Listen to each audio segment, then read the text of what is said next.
again, I don't know if you heard, I'm Sam Gordon. I'm the Director of Planning and Zoning for the town of DeWitt. And this Elevating Erie project that I'm going to be talking about has been a joint project between the town of DeWitt and the city of Syracuse, with funding from New York State Department of State and some funding from the Central New York Community Foundation.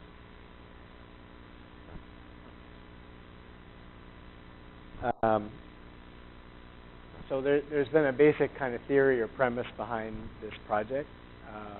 The picture and quote on your left really has been how we've thought about city building for quite a long time in the U.S. But what we're also learning, or what we have learned from 50 or 60 years of investment only thinking about automobiles, is that actually people are much happier when there are other people around. And that's really part of the foundation of the Elevating Erie initiative. How do we think about the Erie Boulevard East corridor as not just a place for cars, but as a place for people?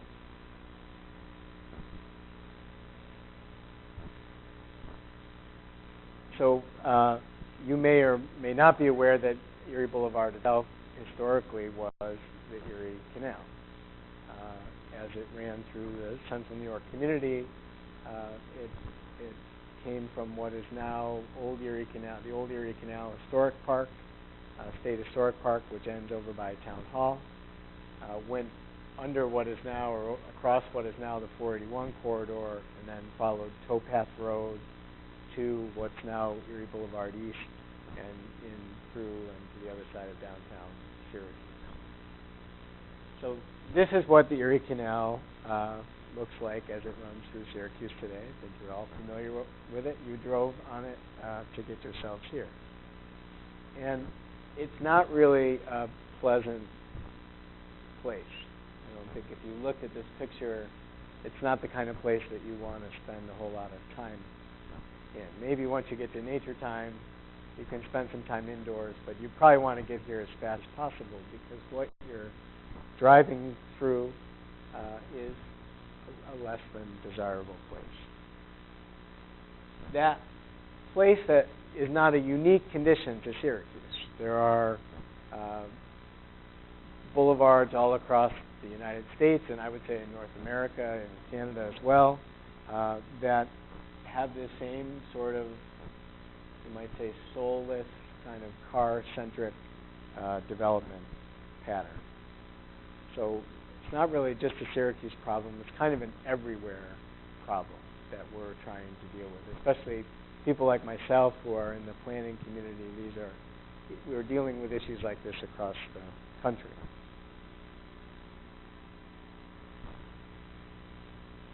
And it's kind of a long-rooted history. So many of our communities across the country, as they expanded beyond their traditional cores, many of those traditional cores were developed pre-automobile. Even Los Angeles, for example, most of Los Angeles was laid out before the automobile became the major mode of transportation. We think about it as an automobile place, but it was actually developed with streetcars initially. That's actually how LA got laid out. So communities across the country tried to respond to this new technology, transit technology, you might say, that was introduced into cities, which is the car. And as we responded, we really began to kind of push out an old way of thinking about cities, which is as sort of intimate and walkable places that were good for both growing business, but also for building community. So this is, again, these are some of the foundations that we've built the Elevating Erie initiative around. And we did this, and planners did this, communities did this, because we thought that cars needed a lot of space. And so we gave them lots of space.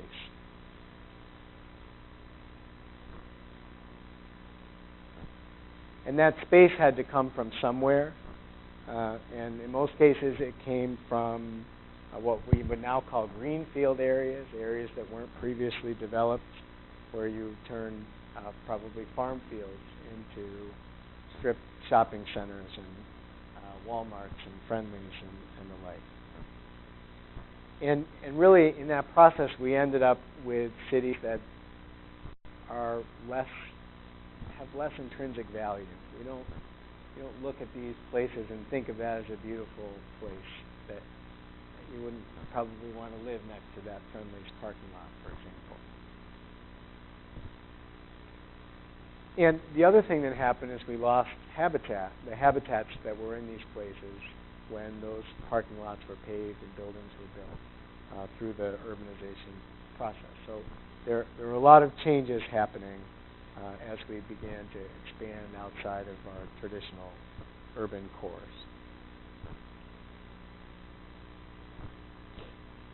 And now we're kind of waking up, as I said a few minutes ago, because people don't necessarily want to live that way anymore.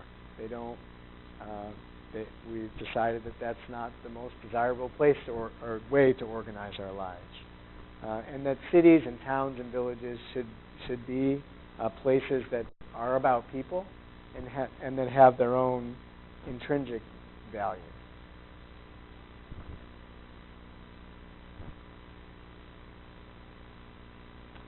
And we know that Erie Boulevard is not that kind of place. In fact, it's been part of many jokes in our community over the last 2 or 3 years, as if you've followed the debate about what to do with Interstate 81. One of the options is looking at a boulevard replacement. And many people in the community have said, please, don't give us something like Erie Boulevard. Right? So I think as a community, we recognize that it's not a place worth celebrating. And it's certainly not a place that's worthy of its history and the important role that it played in the formation of our community.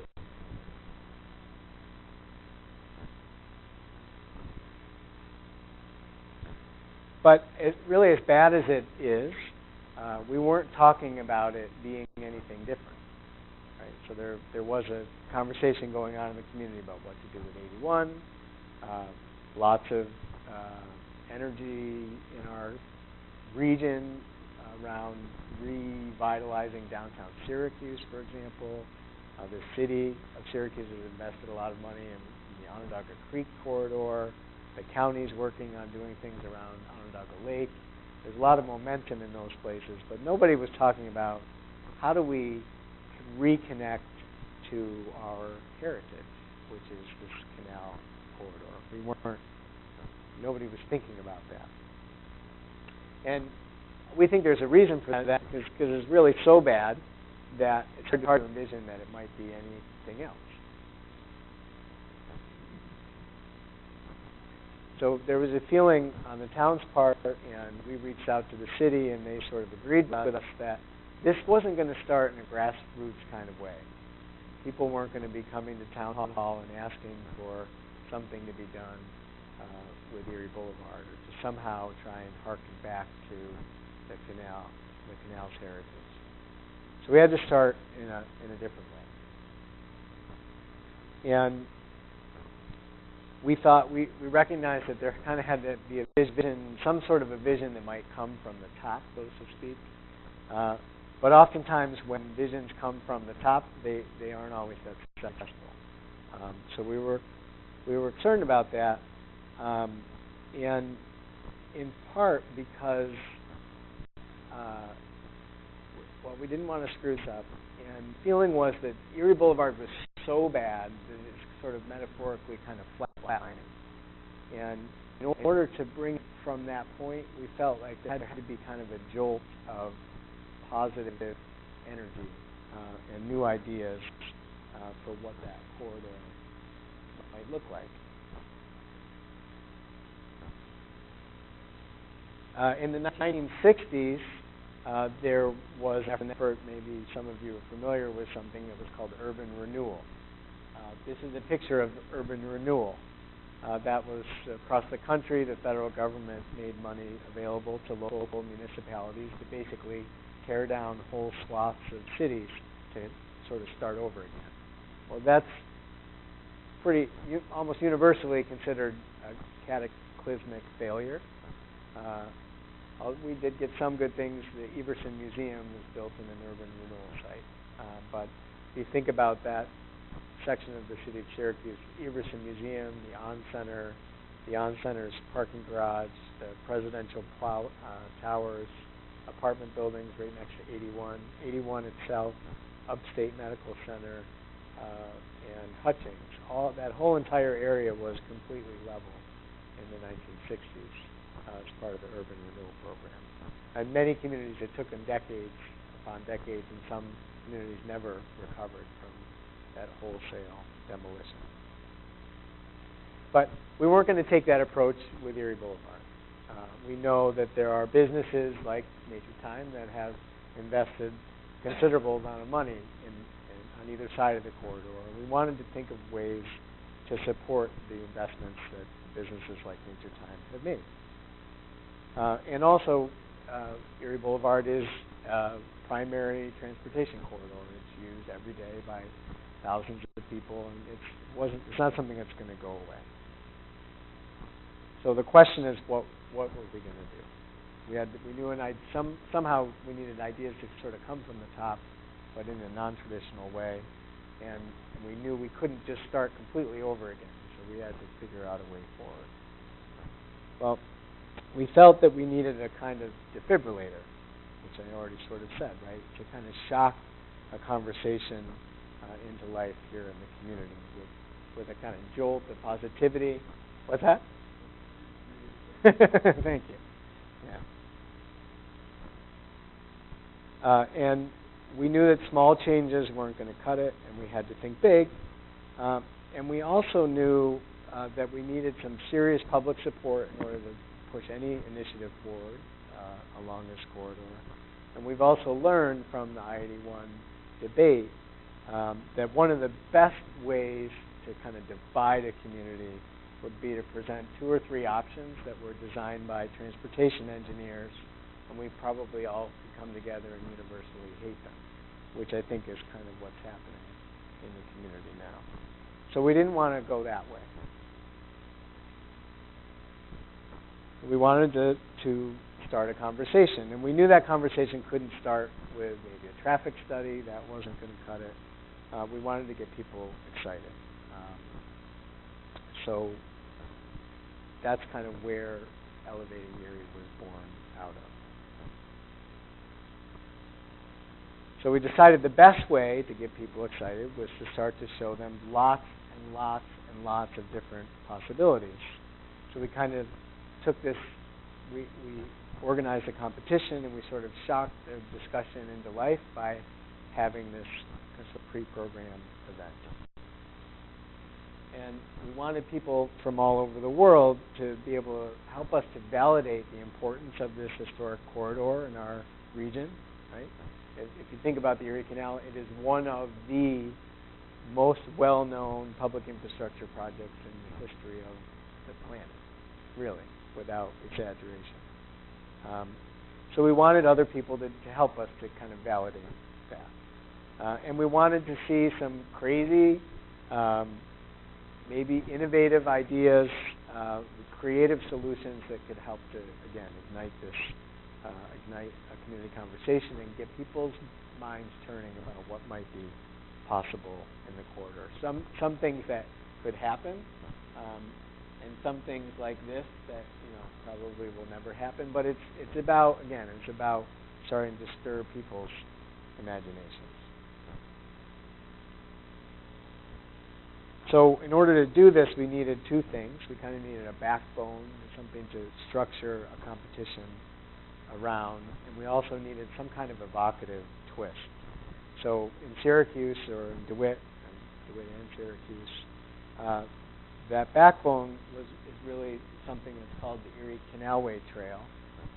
This is a bicycle and pedestrian trail that the state has been working on for several decades. When it is finished, it will go from Buffalo to Albany or Albany to Buffalo, depending on which direction you're heading.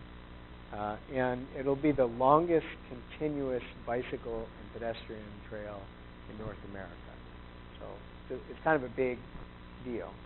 And the issue that we have here is that right in Syracuse, right here, there is a 14-mile gap in that system, and that gap goes between DeWitt and Camillus. The community has been working and looking at ways of closing that gap, and this is part of that effort.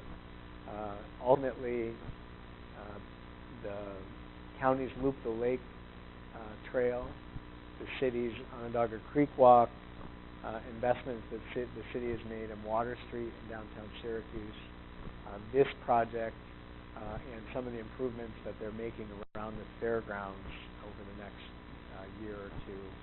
All of those things will connect to one another as part of this Canalway Trail system. So it won't follow the entire route won't follow the historical route of the canal, but some sections of it will.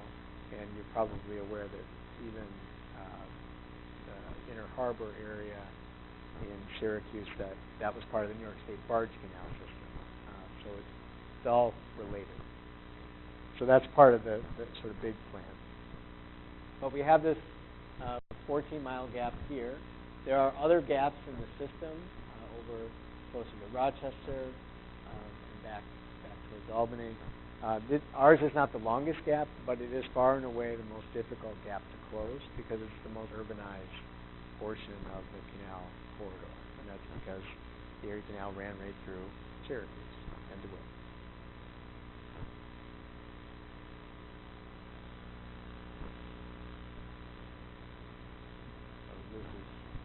Here's Clinton Square, and here's that historical route of the canal.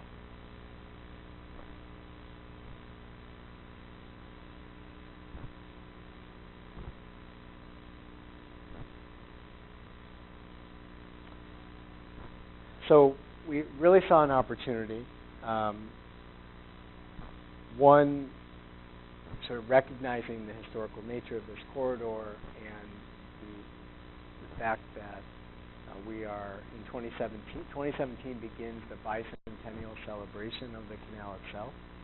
So this is a really good time to start to look for money because people are interested in celebrating the canal's legacy. And on top of that, the state has this interest in closing the gaps in the Canalway Trail so that that system can be fully complete. And you may, if you pay attention to the news, you know, I think it was two or 3 weeks ago, the Cycle to Erie ride, which is an annual ride that goes from Buffalo to Albany, came through central New York. And I can tell you, we reached out to the riders when they got into Burnett Park about this project, and then we reached out to them after they had come through the city of Syracuse. So up until that point, it's from Buffalo to Burnett Park is a relatively good experience, mostly off-road, not a lot of car conflicts, but when you hit Syracuse, it gets dicey. And the riders almost universally hate that experience. So they were receptive to what we were talking about after they made their way. They understood why we were doing this. And really for that ride and for the word to spread about this trail system, the gaps need to be closed. Otherwise, you go back and you tell your friends, well, it was interesting, but, you know, it's not really done. I'll go back when it's finished, maybe.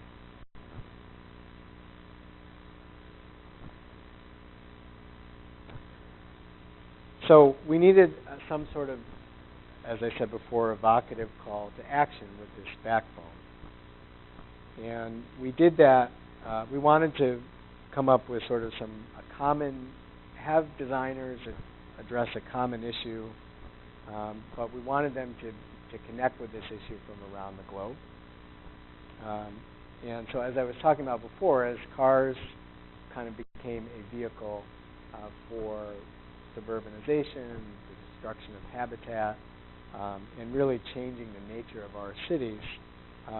We wanted to think about how could a boulevard have a positive influence on the environment. What are things that you can include into a roadway that would make it different, that maybe is part of habitat creation, or at least improving the environment instead of taking away from it. So we came up with this idea of designing a biodiverse boulevard.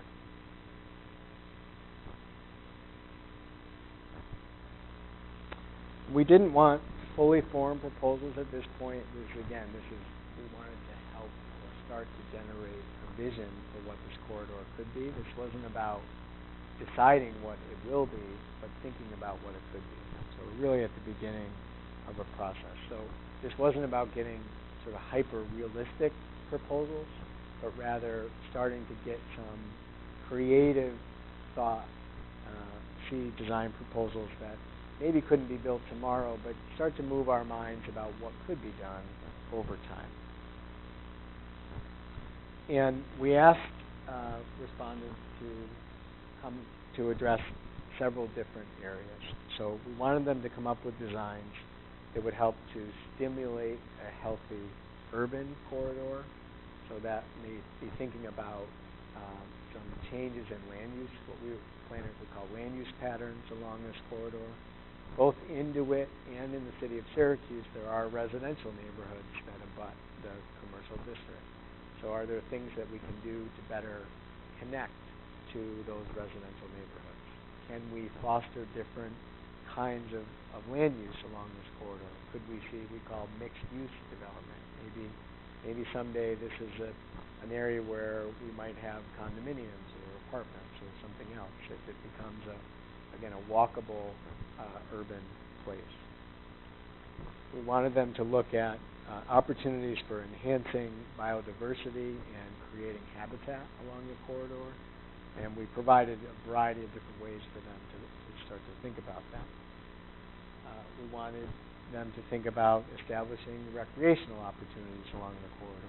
We got lots of different ideas in that realm, from ice skating in certain parts of the canal to swimming, to kayaking or canoeing, other ideas like that. Fishing, sure, absolutely. We also wanted to think about how an investment in this corridor could promote economic growth and what that growth might look like. And there are lots of kind of creative ideas about how to do that. And lastly, we wanted to think about this corridor as what we would call, again, this is sort of planner speak, but multimodal, which basically means a corridor that's for, not just for cars, but for bikes and pedestrians and enhanced transit opportunities or better transit opportunities. So really this corridor becomes a much more activated place where lots more things are going on than people driving in their car from point A to point B. We asked for entries in 4 categories. So we asked for entries that looked at the entirety of Erie Boulevard east from South Beach Street, which is just outside of downtown Syracuse, to the current terminus of the old Erie Canal Historic Park, just on the other side of 481. Following what I said earlier is the Towpath Road corridor, and then following Erie Boulevard. So there was a boulevard. Then we had an area that was called the Block. This is actually in the city of Syracuse, down here somewhere, over here. And this includes an area in the city where you have a very wide grassy median.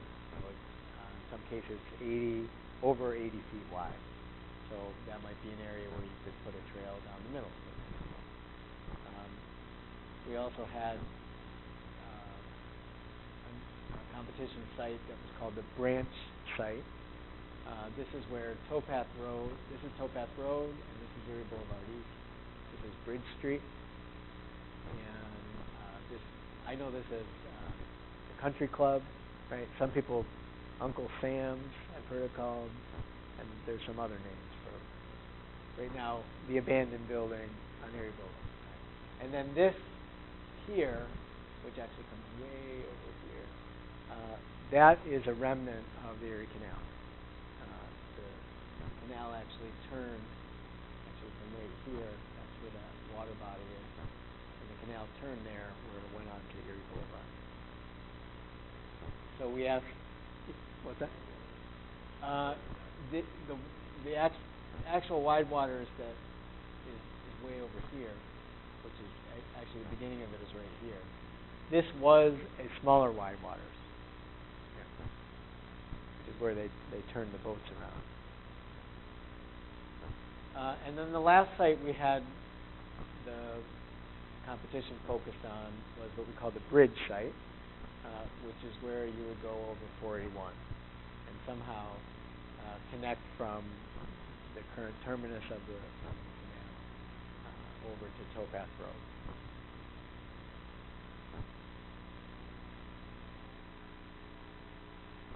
We had a jury. It was a pretty big jury. I think there were 18 jurors. That was made up of local business owners like Ed Griffin from Fleet Feet Sports, local elected officials like the county executive and the mayor and the town supervisor. We had some internationally recognized designers. One is Chris Reed, who is based in Cambridge, Massachusetts. His firm Stoss has won design competitions all over the globe. And Jeff Olson is an architect with a firm called Alta. They are one of the top bike and pedestrian planning firms in North America. And then other local experts, Julia Zerniak, who's at Syracuse University, Doug Johnston, who's the chair of the Landscape Architecture Program up at ESF, and quite a few others. So we got lots of proposals, which I'll talk about in a minute, and they were all reviewed by this jury.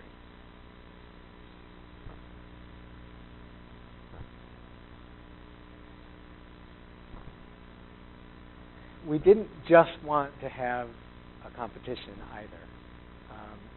Lots of times communities may have a competition and that's the end of the story. But we're trying to write a story. So to do that, we wanted to develop a brand, so to speak, and that's where the name Elevating Erie came from. So initially, Elevating Erie was, as I was saying before, is a metaphor. It's not. We're not trying to elevate this like 81 in downtown Syracuse. No. What we're trying to do is elevate the community's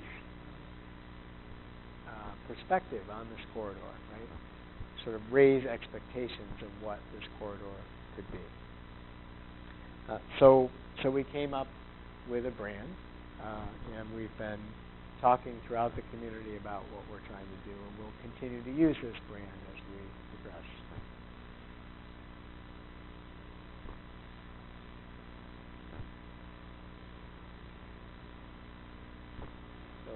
We've created a website. I don't know if you visited the website, but it's elevatingerie.com.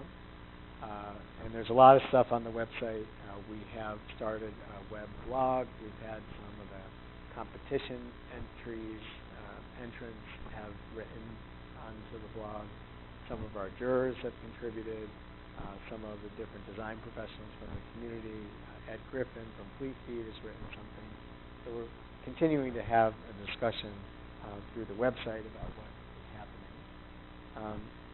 But we did other things as well. We created this poster, and the poster was actually distributed to every design school in North America to try and encourage participation in the competition. We also had we advertised internationally, but all through the web. So there are actually clearing houses for designers. You can find them. One of them is called Busker, where if you're interested in design competitions, you go there and you look to see what competitions are out there. So we had lots of advertisements and lots of different websites that reach lots of different parts of the globe. We also had reached out to local media. We had a press conference down at the Erie Canal Museum, and the intent again was to encourage designers, local people, as well as international people to think about and enter into the competition. And then we kind of had to sit back and wait and hope that we would get people to respond. And we were pretty successful. We received almost 70 different design proposals from 16 different countries around the globe.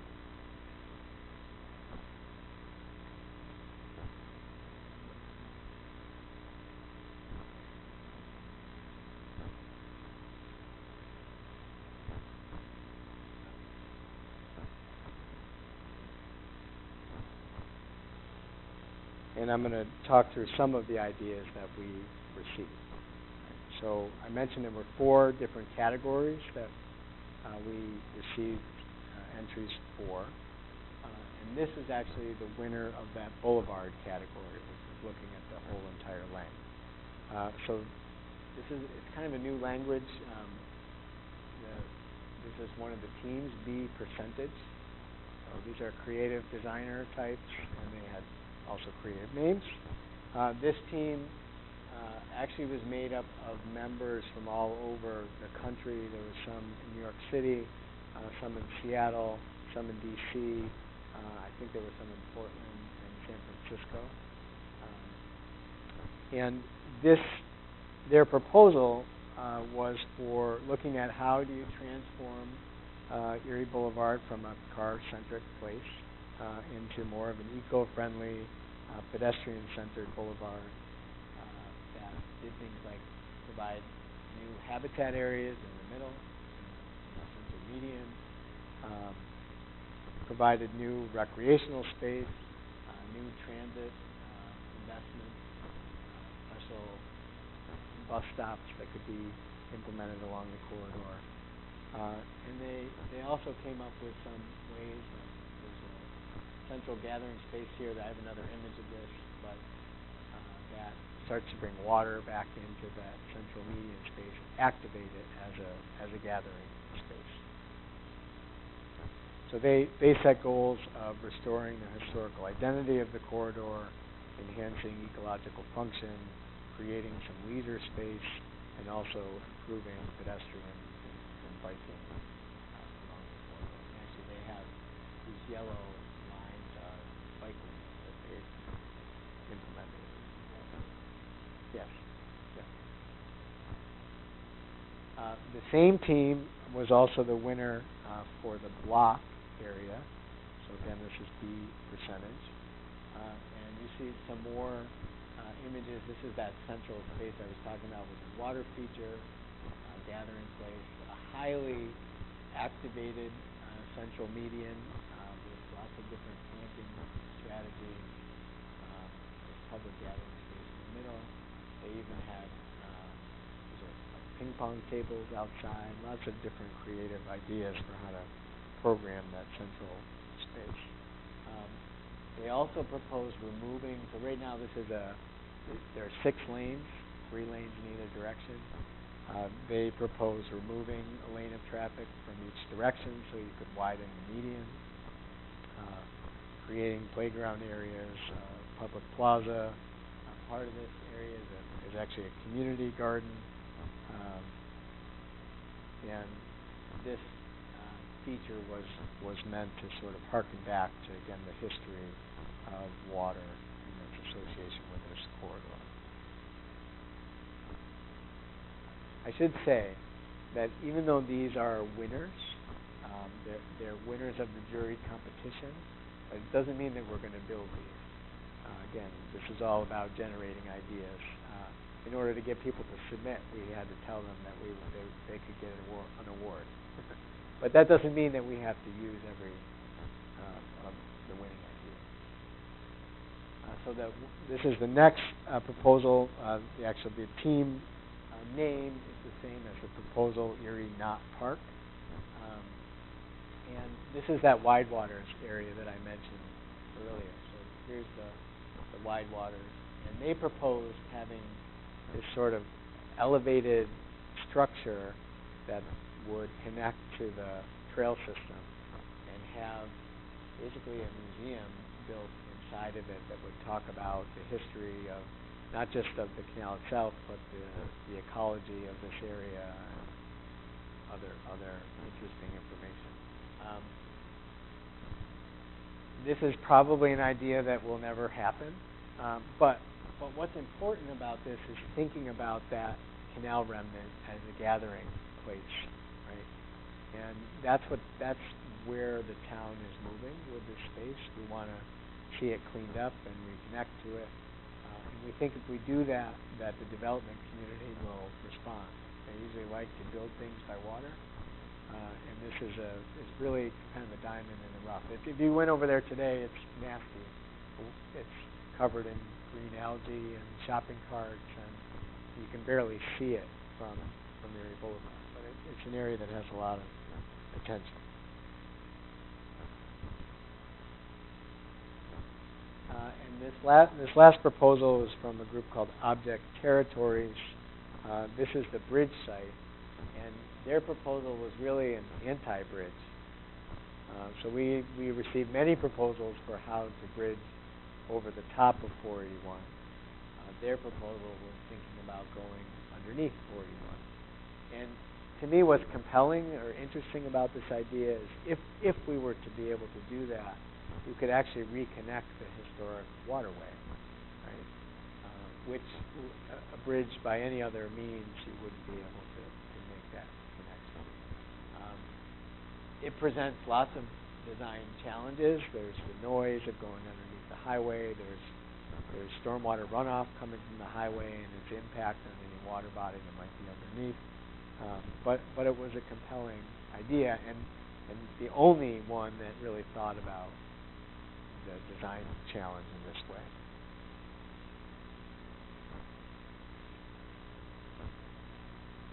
So we've done, since the competition, there's quite a few other things that we've done. We actually have a book that we created, which is for sale down at the Erie Canal Museum in downtown Syracuse. We have published all of the entries on the website. So if you go to elevatingerie.com, you can see everything that we received. We also have a public exhibition that we developed. This is actually what was supported with funding from the Community Foundation. This opened in May. It's down at the Erie Canal Museum in downtown Syracuse. If you haven't had a chance to see it, I recommend going and check it out. It's a really fun display, and all of the entries are also with there are televisions integrated into it, and you can see all the competition entries there. We also launched a survey that, in conjunction with this, which I think there was a link in the email that came out from Natur-Tyme to the survey. Has anyone taken the survey? You did.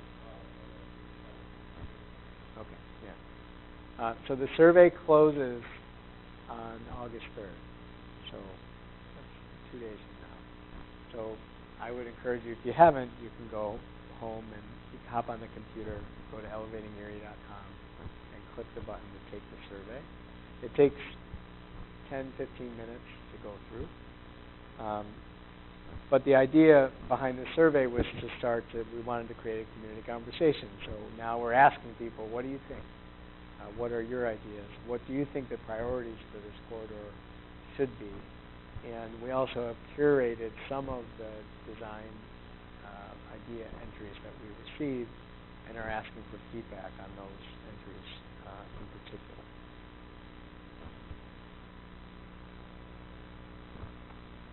We had an exhibition opening down at the Erie Canal Museum, and we actually had over 140 people came to that exhibition opening. We packed the Erie Canal Museum. We had a jury speak about the competition entries that included Mrs. Melissa Perky, who's a botanist at ESF, Ed Michaelenko, who's the DeWitt Town supervisor. This is Jeff Olson, who's with the Alta planning firm I mentioned earlier. This is Chris Reed, who is with the Stoss firm out of Cambridge. So they all came and kind of gave their 2 cents about what they thought about the results from the competition and where they thought we should go from here.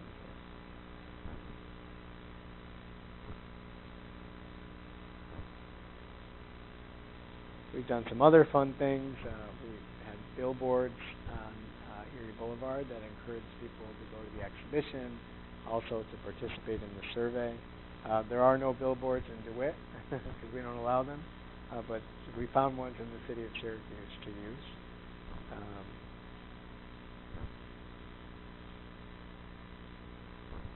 Some pictures from the exhibition opening that I just mentioned.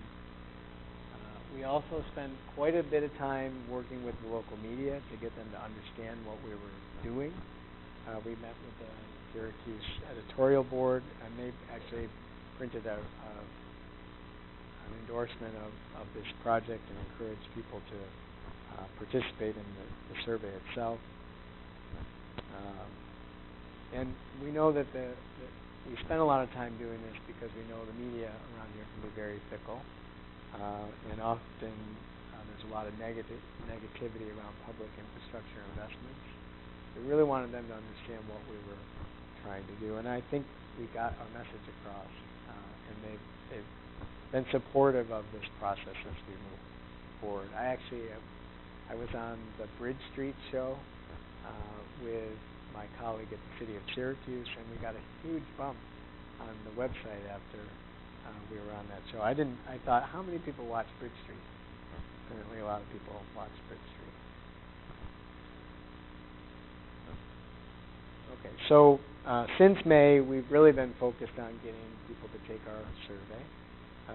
And for a couple of reasons. One, because we really legitimately want to hear what people have to say about these ideas that have come in and what people think we could do with this corridor. But also because the more people that show interest in this corridor, the more likely we are to be able to get funding as we move forward. So to date, actually as of this morning, we've had over 1,100 participants in our survey, which is a really big number, especially in planning in central New York. That there are 1,100 people that think this is something worth spending 10 or 15 minutes on is a big thing. And we're starting to turn heads. The Department of State is following very closely what we're doing. New York State DOT, who owns Erie Boulevard, are also paying close attention. And I've heard even the governor's office is starting to think about this could be a signature project in the bicentennial celebration of the Erie Canal. So that's where we are with that.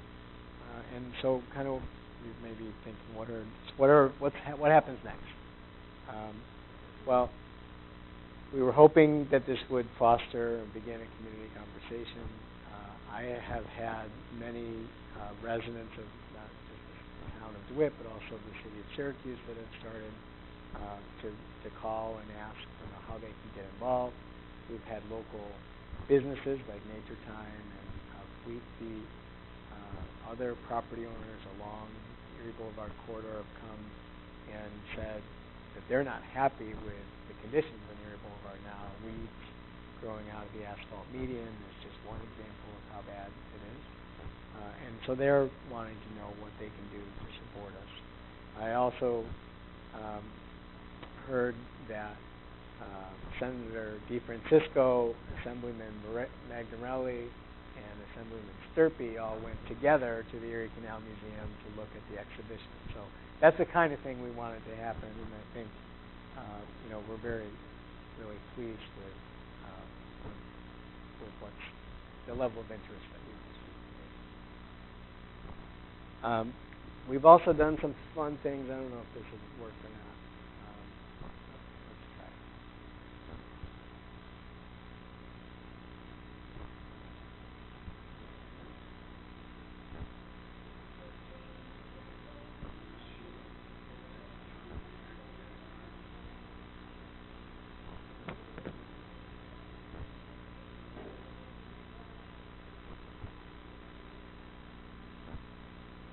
So we created these fun video clips, which we put out on Facebook and other social media. In downtown Syracuse, they have the Urban Video Project. They're playing movies on the side of the Acoustic Museum, and they played our videos as the kind of advertisements leading up to that movie. There's another video that we'll play with that. So we've been doing a lot of creative things as well to kind of get the word out.